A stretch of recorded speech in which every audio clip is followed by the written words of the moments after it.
Hey everybody, welcome back to the channel. Today I want to take you to a couple places in Melbourne, Florida where I live that I think are kind of cool. As you might know, I'm a little bit of like a classic rock fan and I really love the band The Doors and their lead singer Jim Morrison, who I'm sure needs no more introduction. He was actually born here in Melbourne, Florida and spent a little bit of the earliest part of his life here. And I want to go see these sights for myself and take you along with me. So let's go check out some cool stuff. First, we have to drive from where I live on the Barrier Islands over to the mainland and then head south on Highway US 1. Hello, I love you, won't you tell me your name?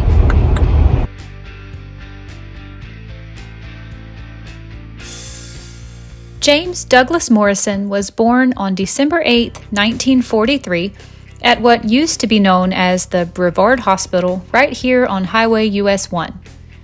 His father, Lieutenant George Stephen Morrison, was a recent graduate of the Naval Academy in Melbourne, and he was training to fly F-6F Hellcats at the Naval Air Station across town, which is on the site of present-day Melbourne Orlando International Airport. Steve and his wife, Clara, had 3 children, including Jim's younger sister Anne and younger brother Andrew. The Brevard Hospital changed locations a few times, but this is the site of where it was located in 1943 when Jim Morrison was born. Today you can see that it is a doctor's office that specializes in wound care and wound management. I did not attempt to go inside because I did not want to risk invading anyone's medical privacy. I'm sure the building has likely been remodeled and renovated since 1943 anyway to accommodate its new role as this wound care clinic, and as far as I know, it's not known specifically which room Jim Morrison was born in anyway. 6 months after Jim Morrison was born, his father was shipped to the Pacific Theater, and his wife Clara took their infant son to Clearwater to live with Steve's parents for 2 years, until Steve returned to the United States in the summer of 1946. Jim Morrison grew up as a military brat and endured a nomadic childhood that took him to San Diego, New Mexico, Virginia, and Texas, as well as some other places.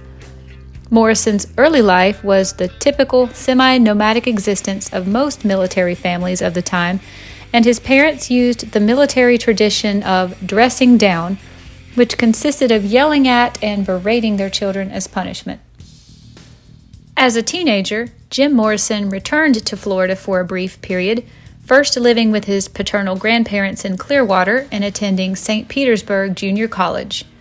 In 1962, he transferred to the Florida State University in Tallahassee, and there he appeared in a public relations film for the school. I've linked some clips from the film below if you'd like to watch a very young Jim Morrison acting in a couple of scenes to promote the application process for Florida State. Morrison soon transferred to the film program at the University of California, Los Angeles, and enrolled in a comparative literature program. He was profoundly impacted by cinematic theatricality. He made several short films while attending UCLA. He completed his undergraduate degree and then refused to attend the graduation ceremony. The university later mailed his diploma to his mother, who was living in Coronado, California at that time. Once Morrison graduated from UCLA, he broke off contact with his family. By the time his music ascended to the top of the charts in 1967, he had not been in communication with his family for more than a year, and was publicly and falsely claiming that everyone in his immediate family was dead or that he was an only child. He claimed in 1969 that he did this because he wanted to protect his family from becoming involved with his musical career and he wanted to keep his life separate.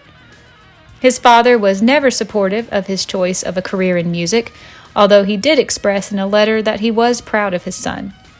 His sister has publicly stated that the relationships between Jim and the rest of his family were fairly normal for the time, and even though they were not in regular or constant contact, there were at least no hard feelings between them.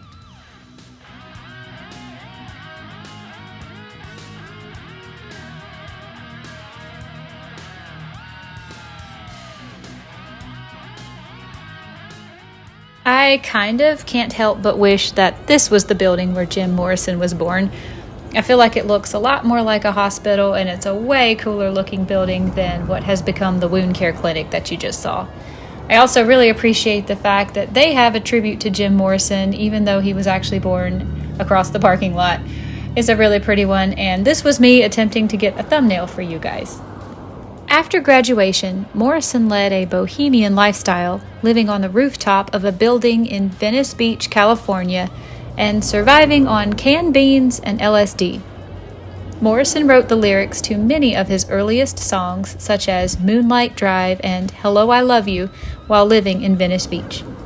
He and fellow classmates from UCLA formed a band that they called The Doors in 1965. The name The Doors comes from the title of a book called The Doors of Perception, which refers to the unlocking of perceptive abilities through the use of psychedelic drugs. Morrison became known as the lyricist of the group, although most of the songs were written or co-written by guitarist Bobby Krieger. In November of 1966, Morrison and The Doors produced a promotional film for Break On Through to the Other Side, which was their first single release. They continued to make short films, including The Unknown Soldier, Strange Days, and People Are Strange. A series of black and white photographs were taken of a shirtless Morrison in a photo shoot during this time, which became known as the Young Lion photo series. These photographs are considered among the most iconic images of him and are frequently the ones used for cover art, books, and other memorabilia. Let's get back to Melbourne, Florida, and our connections with Jim Morrison right here in town. Understandably, the town of Melbourne is very proud of their personal connection with such an iconic frontman of such an incredible band. After his birth at the former Brevard Hospital, Jim Morrison's parents, George and Clara, took him home to this modest house, which is located about a mile away from the hospital on a street called Vernon Place in downtown Melbourne. This home is where Morrison lived for the first 6 months of his life, before his father was transferred to fight in World War II, and his mother moved in with her in-laws in Clearwater. This home has changed hands and appearance many times over the years, but clearly it is still significant to this town, and we are so proud of it. If you want to learn more about what the house has looked like over the years, see pictures from the inside in old real estate listings, or follow the story of the town's efforts to preserve this house, a quick Google search for Jim Morrison's Birthplace, Melbourne, Florida, will bring up dozens of articles and internet pages with more information than I'm going to give in this video. The address is 2100 Vernon Place, Melbourne, Florida, if you'd like to look it up on a street map or the realty listings. This single-family home was built in 1935, and according to Zillow, it is still a 2-bedroom, 2-bathroom house with 1,856 square feet.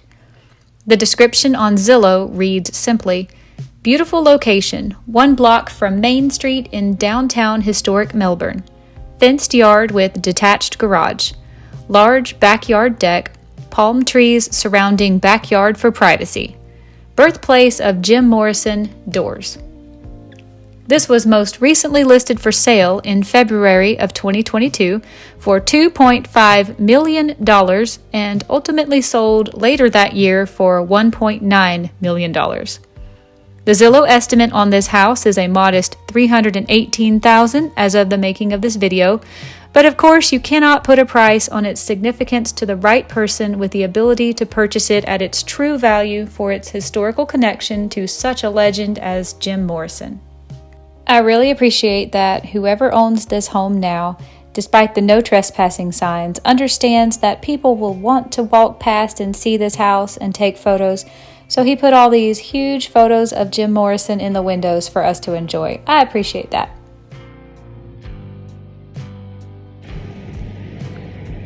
Wow. How cool is that? So awesome. After I left his house, I went to our local public library to see if there is any more information there, and I'm going to apologize now for how shaky some of this next footage is going to be. Not all of these newspaper clippings were easily found online, so I filmed myself as I read through them so that I could reread them later if I chose to. Please feel free to pause this video frequently if you'd like to read these articles in their entirety, but I'm just going to sum up here some of the things that I learned.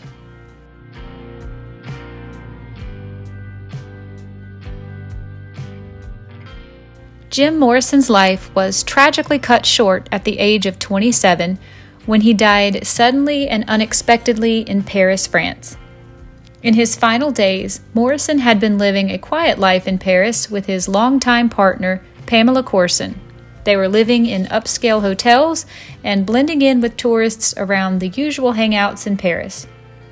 His health had been rapidly declining, and he was reportedly struggling with obesity. On July 3, 1971, Morrison was discovered dead in his apartment bathtub. The attending physician bypassed an autopsy and cited heart failure as the cause of death. It is generally accepted by most people that the likely cause of heart failure was a drug overdose. His death was reportedly kept a secret for 72 hours, sparking conspiracy theories of foul play. His net worth at death was allegedly around $400,000.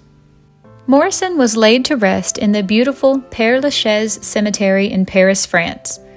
A straightforward burial was arranged, and Morrison was put in a standard, simple, veneered French coffin. The Père Lachaise Cemetery was established by Napoleon Bonaparte in 1804 and houses the remains of thousands of celebrated artists, musicians, and writers. However, Morrison's tombstone is probably the most visited one in the cemetery, and his gravesite has become a pilgrimage for adoring fans worldwide.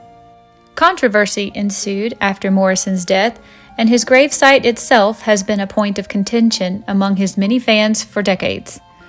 The story that came out eventually was that Morrison had visited Père Lachaise Cemetery in the weeks leading up to his death, and he was particularly drawn to the gravesite of his idol Oscar Wilde. It was then that he decided to be buried alongside Wilde. His family has presumably always supported this decision and has never publicly expressed any desire to bring his remains back home to the United States.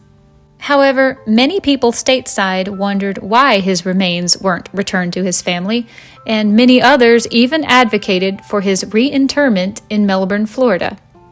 In 2015, the president of the Brevard Hall of Fame wanted to bring Morrison's remains to a gravesite in Melbourne. He has a display for Morrison and the Doors in his museum, and he is proud of the connection Melbourne holds to this iconic rock legend. The president hoped to contact authorities at the Paris cemetery to see if they would agree to reinterment and assist with ironing out any potential legal issues. The president also organized a fundraising drive to relocate the remains. At one point, he even claimed that he had heard that French officials offered to move Morrison's remains to his Melbourne home site on Vernon Place. However, the current homeowner at the time declined that offer. I'm not entirely sure if that is a true story or just a rumor. So far to date, no official formal requests have been submitted to the Père Lachaise Cemetery for relocation. Only his family would have the power to initiate such a move. To this day, they continue to honor his request to be buried alongside Oscar Wilde.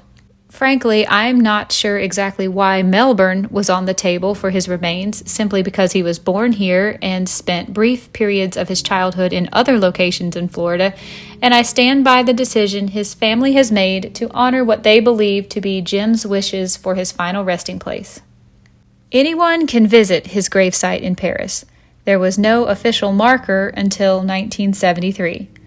However, his grave photo and a shield placed by French officials were stolen in the years soon after his death. In 1981, a Croatian sculptor put a bust and a new gravestone to commemorate the 10th anniversary of Morrison's death on his tombstone. Vandals defaced the bust with graffiti, and it was later stolen in 1988. Cemetery staff were forced to erect barricades and coordinate visits to his gravesite.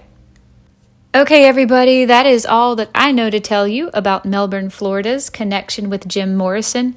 I'm just going to show you the rest of these newspaper articles as I flip through them, and then I'll have a brief little outro at the end. I really enjoyed getting to spend some time thinking about Jim Morrison and learning all of these things. I feel so honored to be able to see a few locations and have this small connection with such a larger-than-life icon. The Doors is one of my many favorite classic rock bands, and I really hope you enjoyed this video as much as I enjoyed taking you with me to see these places and telling you everything I know. Thank you for watching. I'll see you another day in another adventure, and I did put a couple links down in the description bar if you'd like to check out some of those short films I was talking about.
Alright guys, that's going to wrap up this video. I hope you enjoyed seeing these sites with me.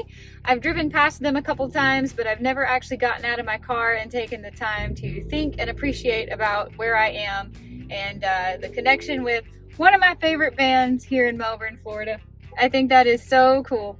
I'm sorry if some of the footage was a little bit seasicky. I was doing my best to film it in a library.